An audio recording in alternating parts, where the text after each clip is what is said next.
버리면 얻어지는 구원. 요엘 2장 23절부터 32절 말씀. 시온의 자녀들아, 너희는 너희 하나님 여호와로 말미암아 기뻐하며 즐거워할지어다. 그가 너희를 위하여 비를 내리시되 이른 비를 너희에게 적당하게 주시리니 이른 비와 늦은 비가 예전과 같을 것이라. 마당에는 밀이 가득하고 독에는 새 포도주와 기름이 넘치리로다. 내가 전에 너희에게 보낸 큰 군대 곧 메뚜기와 느치와 황충과 팥중이가 먹은 횟수대로 너희에게 갚아주리니 너희는 먹되 풍족히 먹고 너희에게 놀라운 일을 행하신 너희 하나님 여호와의 이름을 찬송할 것이라. 내 백성이 영원히 수치를 당하지 아니하리로다. 그런즉 내가 이스라엘 가운데에 있어 너희 하나님 여호와가 되고 다른 이가 없는 줄을 너희가 알 것이라. 내 백성이 영원히 수치를 당하지 아니하리로다.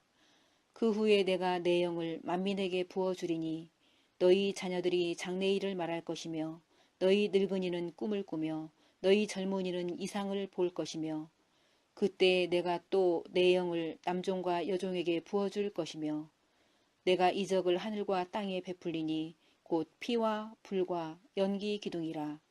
여호와의 크고 두려운 날이 이르기 전에 해가 어두워지고 달이 핏빛같이 변하려니와 누구든지 여호와의 이름을 부르는 자는 구원을 얻으리니 이는 나 여호와의 말대로 시온 산과 예루살렘에서 피할 자가 있을 것이며 남은 자 중에 나 여호와의 부름을 받을 자가 있을 것임이니라. 아멘. 요즘 젊은이들 사이에서 희망 고문이라고 하는 말이 자주 쓰입니다. 희망 고문이라는 이 말의 뜻은 희망이 없는 상황인 줄을 본인이 잘 알면서도 혹시나 하는 일이 자기에게 일어나지는 않을까, 그 작은 가능성에 기대면서 현실적으로 이러지도 저러지도 못하고 괴로워하는 마음의 상태를 의미합니다. 결국 자신의 뜻을 끝까지 버리지 못해서 스스로를 고문하듯 살아간다는 말이기도 합니다. 희망 고문을 느끼는 것이 어디 젊은이들 뿐이겠습니까? 도무지 달라지지 않는 자녀를 바라보면서 그래도 이 녀석이 언젠가는 달라지겠지라고 하는 바람을 가지고 부모들은 계속해서 희망 고문을 이어갑니다. 그리고 직장인의 경우는 회사에서 자신만은 구조조정 대상이 되지 않을 거라는 그런 희망 고문을 이어갑니다. 주부는 나아지지 않는 살림살이를 바라보면서 이렇게 아끼고 또 절약하다 보면 언젠가 형편이 더 나아지겠지라고 하는 희망 고문을 이어갑니다. 희망 고문이라고 하는 말은 그 안에 자기 생각과 자기 욕심에 묶여있는 상태라고 하는 것을 우리는 알아야 합니다.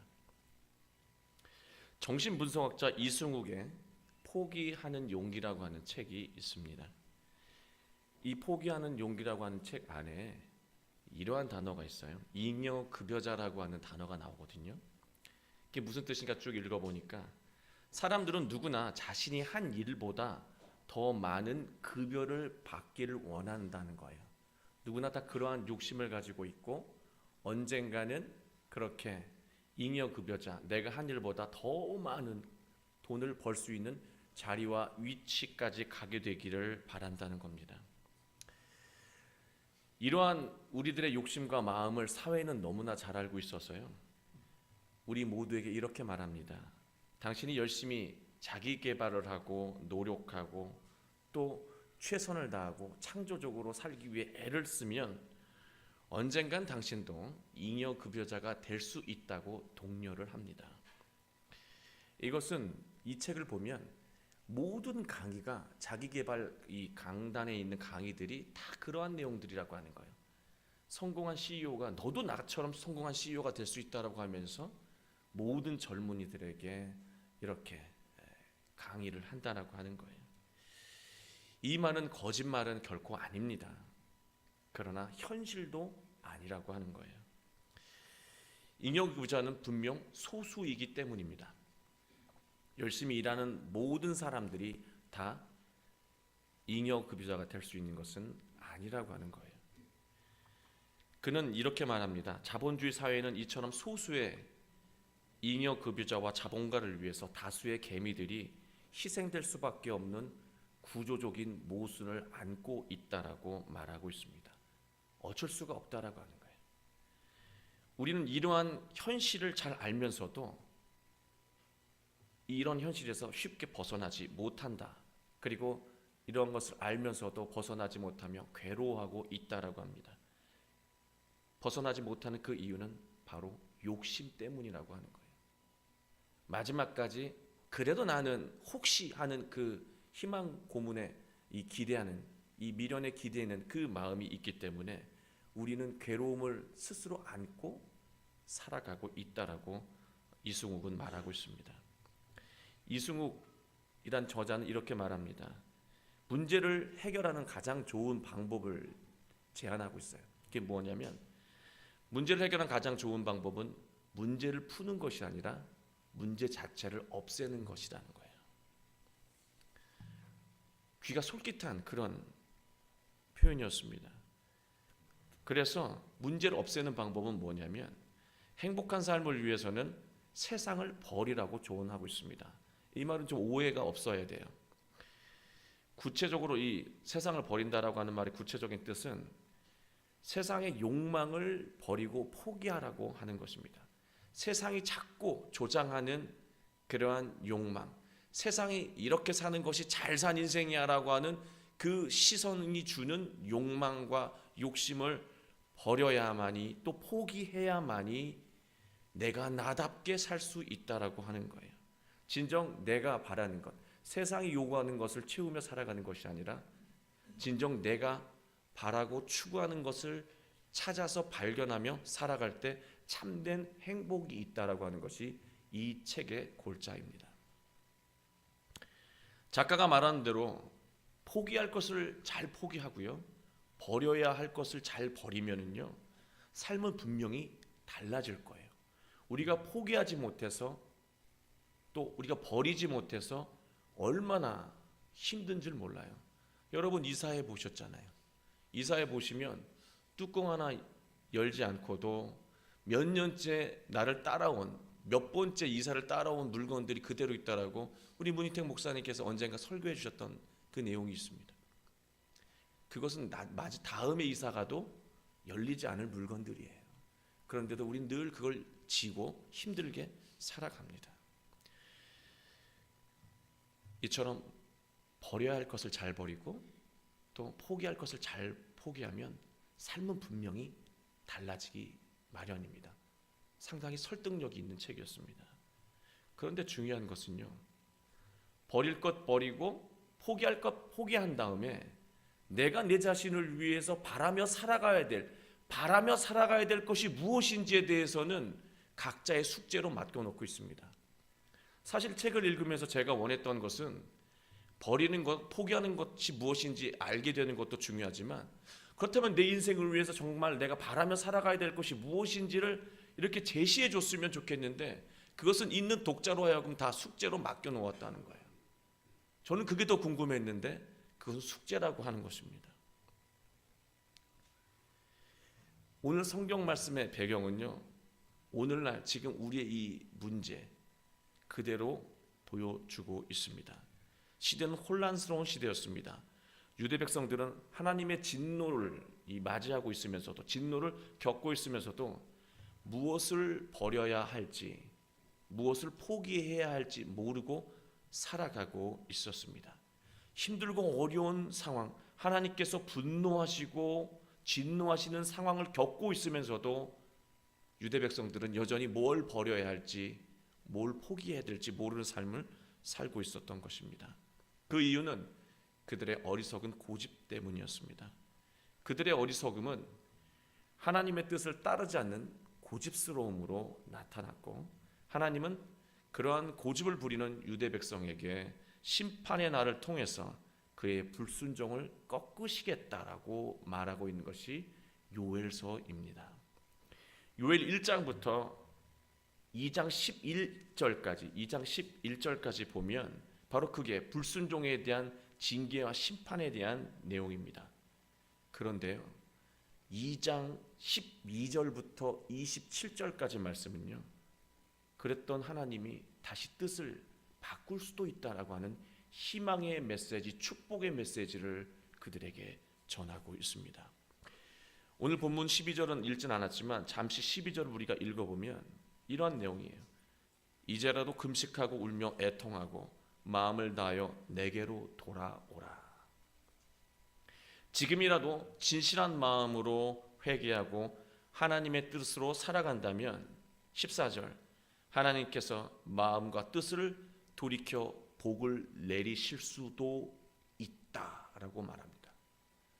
지금 진노 받을 만한 상황 속에 있는데 복을 주신다는 게 아니라, 너희가 지금 이렇게 진노 속에 있지만, 심판 속에 있지만, 너희들의 뜻을 다시 하나님의 뜻으로 돌이키고 하나님 말씀 안에서 살아간다면 내가 진노를 거두고 다시 축복할 수도 있다라고 하나님은 희망의 메시지를 요엘에게 전하고 있습니다.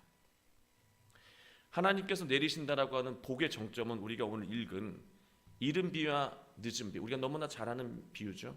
이른 비와 늦은 비의 축복으로 설명되고 있습니다. 농사를 지을 때요, 이른 비 때문에 농사가 시작이 돼요. 여러분들은 이미 농사가 시작된 분들이에요. 근데 늦은 비는 무엇이냐? 이른 비라고 하는 것은 하나님께로부터 돌아오게 만드는 시작, 다시 하나님 앞에 생명의 말씀으로 심겨지는 그 시작이 이미 여러분들은 다 이루어졌습니다. 그렇다면 여러분에게 지금 필요한 것은 늦은 비의 축복이에요. 늦은 비라고 하는 것은 무엇이냐면, 농사를 지을 때 마지막 비가 중요해요. 그 마지막 비 때문에 쭉정이가 되느냐, 아니면 알곡이 건실하고 꽉 찬 그런 훌륭한 알곡이 되느냐, 그 농사, 1년 농사에 가늠이 되는 것이 바로 늦은 비 때문에 가늠이 된다라고 하는 것이죠. 따라서 이른 비도 소중하지만 이미 여러분들은 이른 비를 다 누리셨고요. 여러분이 지금 소망을 갖고 갈망을 갖고 갈구해야 되는 것은 늦은 비의 축복이라고 하는 것이죠. 늦은 비라고 하는 것은 우리를 성숙하게 만들고 우리의 삶을 알차게 만든다는 겁니다. 오늘 기도하신 내용처럼 재물과 권력과 직위가 여러분의 마음을 알차게 만들지 못한다라고 하는 거예요. 여러분의 삶을 내실 있고 알차고 복되고 은혜 가운데 살아가게 할 수 있는 것은 늦은 비의 은혜인데, 그것이 과연 무엇인지 오늘 28절부터 요엘은 설명하고 있습니다. 우리 늦은 비의 구체적인 은혜가 무엇인지 한번 읽어보겠습니다. 내가 내 영을 만민에게 부어주리니 너희 자녀들이 장래일을 말할 것이며 너희 늙은이는 꿈을 꾸며 너희 젊은이는 이상을 볼 것이다. 이 본문 찬양으로도 많이 불렀고 또 많이 알고 있는 본문이기도 합니다. 하나님의 뜻으로 돌이키는 자, 하나님의 뜻으로 돌아오는 자는 하나님께서 하나님의 영을 부어주신다라고 말하고 있습니다. 하나님의 영이 부어진다는 말이 무엇일까요? 하나님의 영이 부어진다. 하나님의 영이 부어진다는 말은 전에 없었던 하나님의 뜻이 바로 내 내면에 생겨난다라고 하는 것입니다. 하나님의 영이 액체라고 하는 것이 아니고요, 전에 없던 하나님의 뜻이 내 안에 생겨나는 거예요. 나는 그러한 생각을 해본 적도 없고 그런 뜻을 가져본 적이 없는데 하나님께서 은혜를 베풀어 주시니까, 늦은 비의 은혜를 베풀어 주시니까 공허했던 내 마음속에 알이 차기 시작합니다. 하나님의 뜻이 차기 시작합니다. 그게 바로 하나님께서 하나님의 영을 부어주시는 현상 속에서 나타나는 결과입니다. 하나님의 영이 부어지고 그래서 내 마음속에 하나님의 뜻이 생겨나면 우리가 하나 보게 되는 것이 있어요. 그게 무엇이냐면 내가 내 삶의 문제 속에서 버려야 할 것, 포기해야 할 것이 무엇인지를 분명하게 보게 만든다는 거예요. 우리의 삶이 힘든 것은요, 버리지 못해서, 포기하지 못해서 우리의 삶은 무겁고 힘들고 지치고 앞으로 나아가지 못한다라고 하는 겁니다. 어쩌면 불필요한 것이 채워져 있어서 더 소중한 것, 더 가치 있는 것이 들어올 틈이 우리 마음과 삶 가운데 없을 수도 있다라고 하는 겁니다. 하나님의 영이 생겨나서 우리 마음속에 뜻이 생겨나게 되면, 하나님의 뜻이 생겨나게 되면 우리는 버려야 할 것, 포기해야 될 것을 알게 된다는 것이죠. 자, 하나님의 영이 부어졌습니다. 너희의 자녀들은 장래일을 말할 것이다 라고 말하고 있습니다. 다른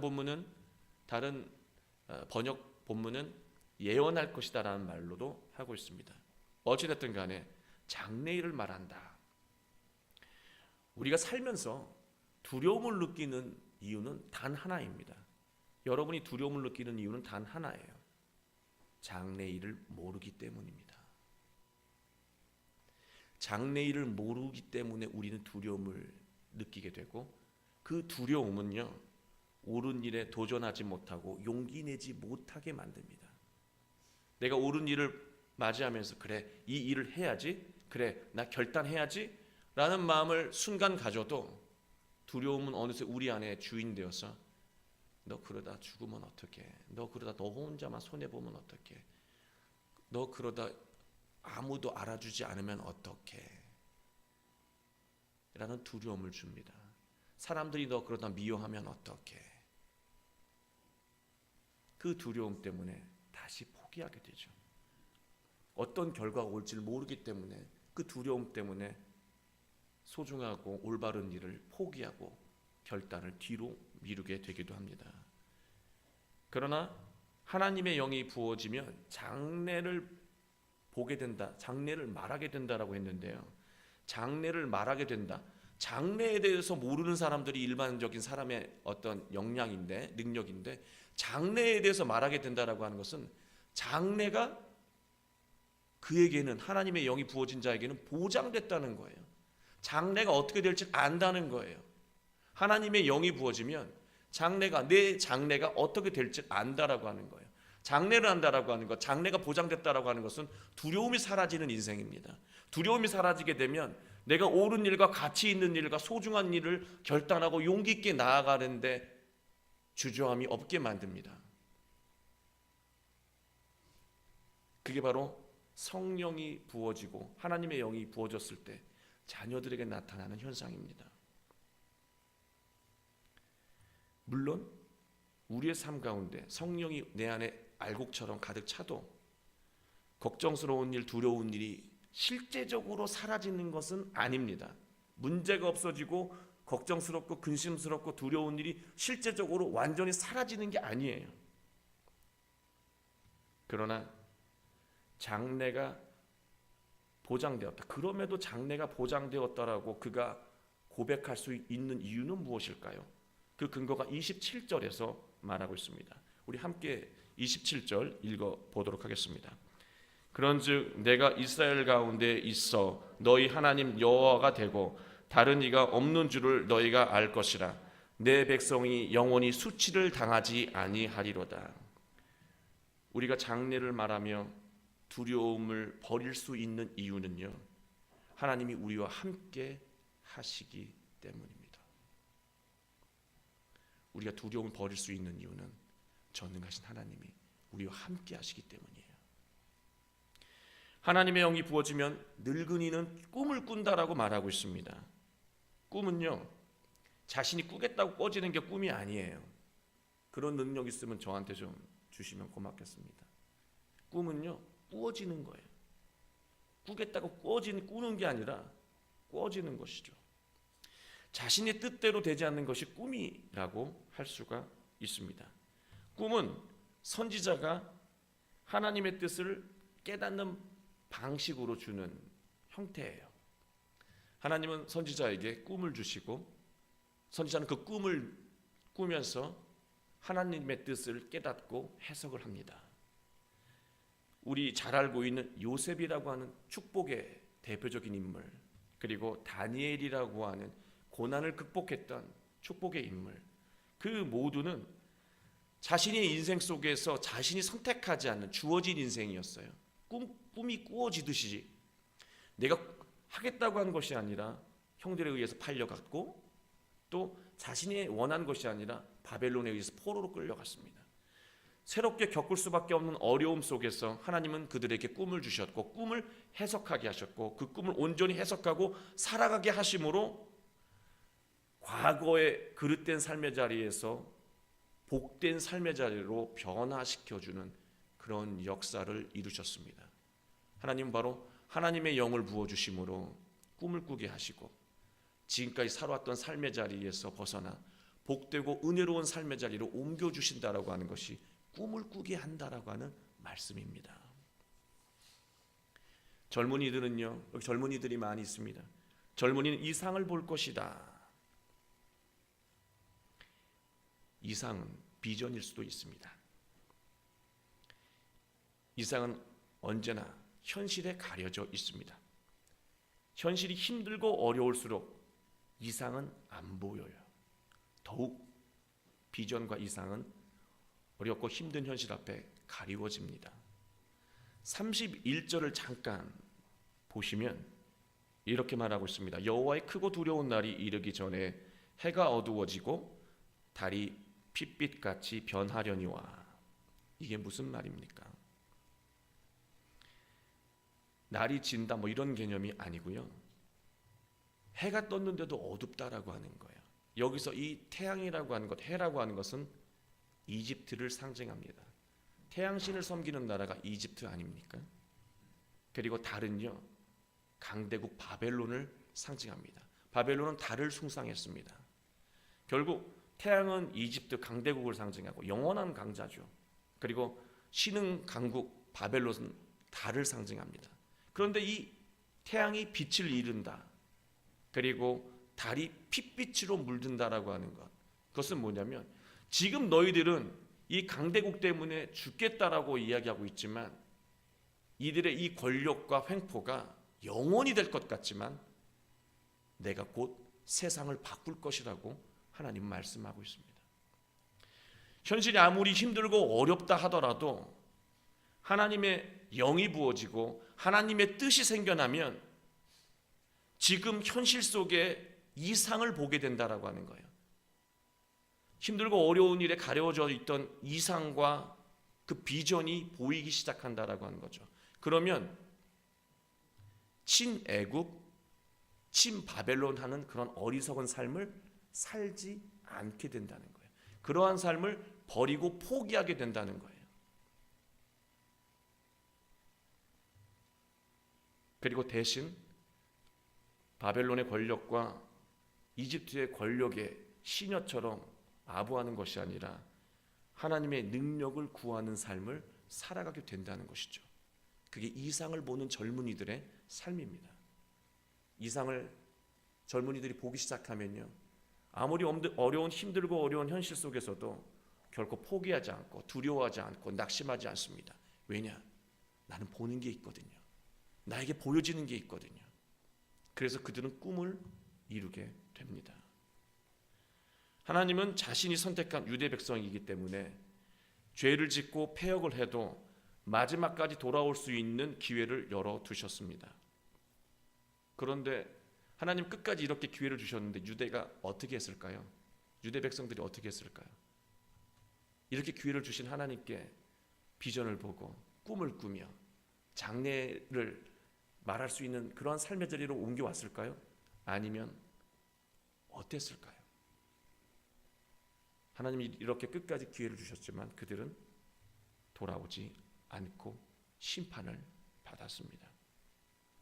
저는 이 이야기를 이렇게 강력하게 설득력 있게 요엘을 통해서 하나님께서 메시지를 주셨음에도 불구하고 왜 유대의 역사에는 끝까지 하나님의 뜻으로 돌이키지 않고 멸망을 자초했을까? 그러한 생각을 이렇게 묵상해 보게 되었습니다. 우리가 뜻을 돌이키지 않는 이유, 여러분들 지금 자리에 앉으셔서 나라면 비전을 보고 꿈을 꾸고 장래를 말할 수 있는 삶을 살았을 텐데라고 이야기하시겠지만 우리 다른 각도로 한번 보자고요. 내가 뜻을 끝까지 돌이키지 않는 이유 무엇입니까? 자신의 뜻을 끝까지 돌이키지 않는 이유. 때로는 자신의 뜻이 옳지 않다라고 하는 것을 알면서도 고집을 부리는 그 이유. 희망 고문과 똑같아요. 자신이 잘못했다는 것 자체를 인정하기 싫을 때 우리는 억지와 고집을 부립니다. 그리고 자존심이 상하면 옳고 그름과 상관이 없어집니다. 내가 자존심이 상해지면 그때부터는 옳고 그름 중요한 게 아니에요. 그냥 안 하는 거예요. 그냥 자기 뜻을 끝까지 밀어붙이는 거예요. 그리고 또 하나, 지금까지 해온 것 때문에 본전 생각이 나는 거예요. 지금까지 이걸 가지고 끝까지 애를 태우고 엄청나게 공을 들였는데 이제 와서 애국과 화친을 끊고 지금 애국이 도와주려고 막 하는 그런 느낌이 오는데 애국과 화친을 끊고 이제 막 우리를 보살펴 주려고 바벨론이 하는데 바벨론과 적대한다? 이런 어리석은 방법이 어딨어라는 생각을 했겠죠. 그런데 결과는 어땠습니까? 유대가 그렇게 믿었던 이집트와 바벨론의 칼에 의해 멸망했습니다. 그렇게 그렇게 조공을 바쳤건만 그들이 마음을 바꾸고 그들을 심판했습니다. 본전 생각나면은요, 마치 도박에 나 이번에는 될 것 같아, 나 이번엔 될 것 같아 하면서 계속해서 늪으로 빠져 들어가는 것처럼 사람은 그렇게 끝까지 자기 뜻을 버리지 못하게 된다는 거예요. 이러한 자세는 문제 해결이 아니라 상황을 더 심각하게 만든다는 것, 그리고 하나님의 영이 부어지는 것을 가로막는다라고 하는 거예요. 하나님의 뜻을 보지 못하게 만들어요. 결국 불행한 인생을 살게 만든다라고 하는 겁니다. 오늘 우리는 이 말씀, 우리가 늘 찬양하며 불렀던 이 28절 말씀, 이 귀하고 복된 말씀을 통해서 버려야 될 것이 무엇인지를 깨달았습니다.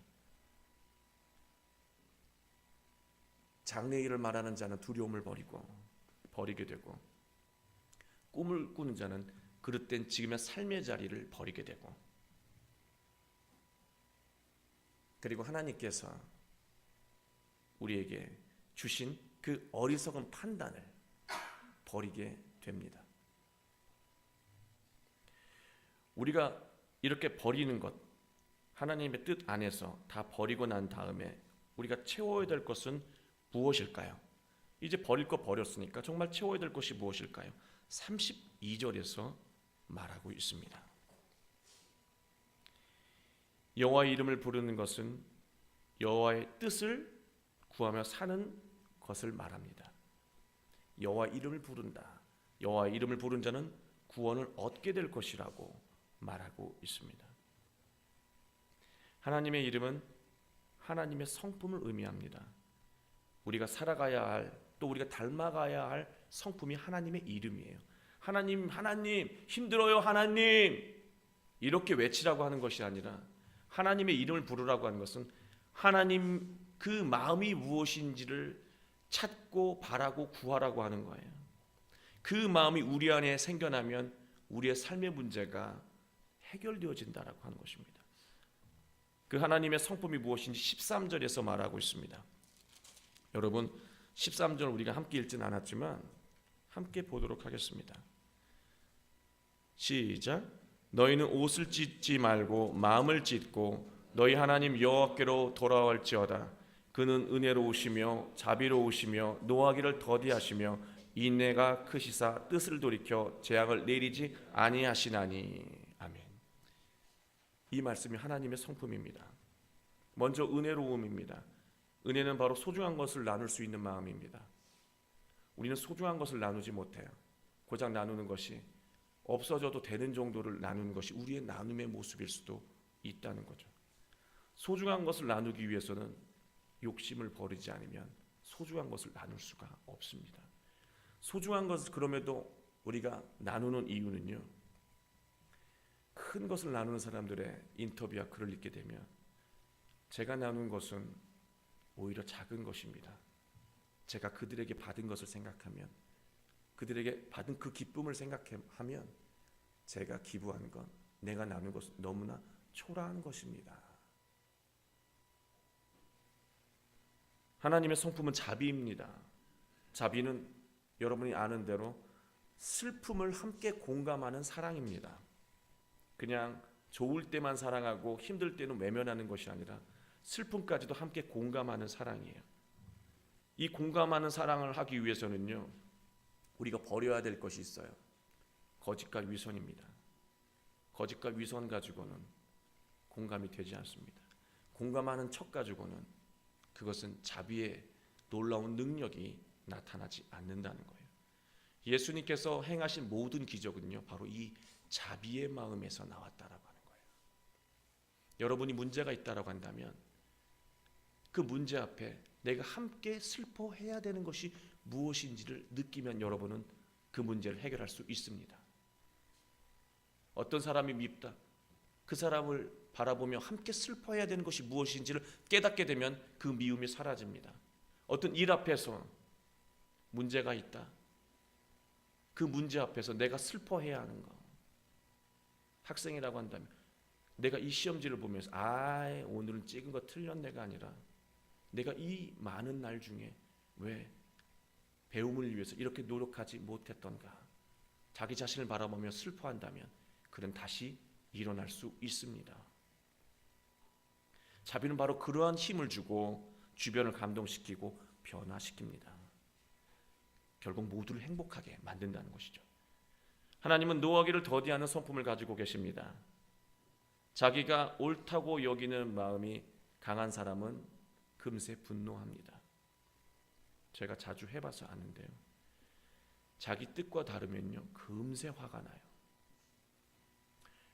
금세 화가 나는 이유는 뭐냐면 자기 뜻과 다른 것을 조금 더 참지 못하는 거예요.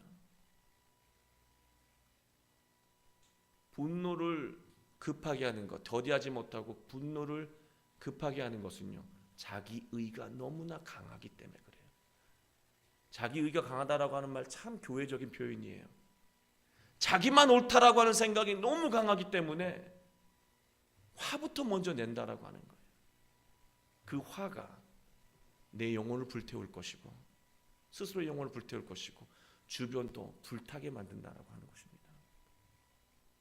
그러나 노하기를 더디한다라고 하는 말은 심호흡을 하면서 참는 모습일 수도 있겠지만 나만 옳은 것이 아닐 수도 있다라고 하는 깨달음, 아니 이제는 내 옳음이 아니라 하나님의 옳음, 하나님의 의로 채울 때 우리는 이해할 수 있고 노여움을 내려놓을 수 있게 된다라고 하는 거예요. 주변은 그 노여움을 내려놓는 것으로 인해서 안정을 찾게 되고 평안해지게 될 것입니다. 그리고 끝으로 인애의 성품을 말씀하고 있습니다.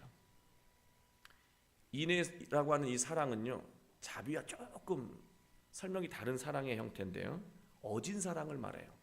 이 어질다라고 하는 말을 이렇게 찾아보니까 결국은 뭐냐면 용서하는 마음, 더 쉽게 말씀드리면 모든 그릇된 것을 포용하고 수용하고 용서할 수 있는 마음이 인애의 마음이라고 하는 거예요. 용서할 만한 것만 용서를 하고 용서하고 싶은 사람만 용서하고, 우리는 늘 구분짓습니다. 그러나 이 상황 속에서 예수님의 사랑을 돌아보면 예수님의 사랑은 한계가 없으셨어요. 자신을 창으로 찌르고 자신을 조롱하는 사람조차도 사랑하셨고, 그것이 바로 구원으로 가는 길이라고 하는 것을 십자가의 사랑을 통해서 우리에게 가르쳐 주신 분이 예수님이셨습니다. 그것을 생각해 보면 지금 우리가 용서 못하겠다라고 여기는 그 사람 자체를 용서 못하고 있는 우리의 모습이 너무나 초라하고 부끄럽게 여겨지기도 합니다. 하나님의 사랑은 한계가 없으신 사랑, 우리도 그 사랑 똑같을 수는 없겠지만 그러한 사랑을 담기 위해서 살아가야 한다라고 하는 겁니다. 인내하는 사랑을 하기 위해서는 사랑의 자기 기준, 대상, 그 기준을 버릴 때 가능합니다. 우리는 만나는 모든 사람을 하나님의 자녀로 대하고 하나님의 형제자매로 대하고 섬기고 우리가 아끼고 또 사랑할 수 있을 때 진정한 하나님의 인애의 사랑이 이루어지게 됩니다. 이러한 차별이 없는 사랑은요, 어떤 결과를 우리 삶 가운데 주냐면요, 부흥을 줍니다. 축복을 줍니다.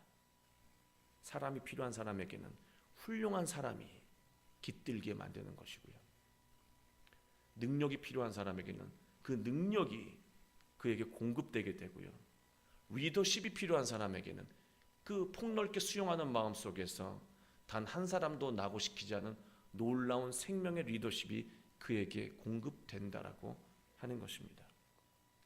저는 레미제라블이라고 하는 그 소설 속에서 신부님이 정말로 사랑할 수 없는, 네가 감히 가져갈 것이 있지 하나님께 예배드리는 이 촛대를 가져가라고 여겼다라고 한다면 장발장은 그 사랑으로 변화되지 못했을 것입니다. 그조차도 사랑의 품 안에 대상으로 여기셨기 때문에 그가 변했던 것처럼 인내하는 사랑은 차별 없이 기준 없이 모두를 사랑하기 위해서 애쓰고 노력하는 사랑은 여러분을 놀라운 능력의 자리로 옮겨주게 될 것이라는 것 기억하시기 바랍니다.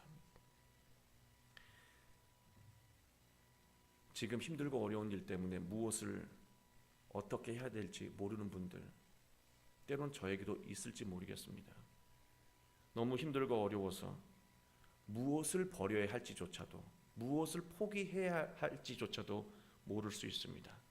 그렇다면 지금 하나님의 영이 여러분 영 가운데 부어지게 되기를, 하나님의 영이 은혜 가운데 임하게 되기를 간절히 소망하시기 바랍니다.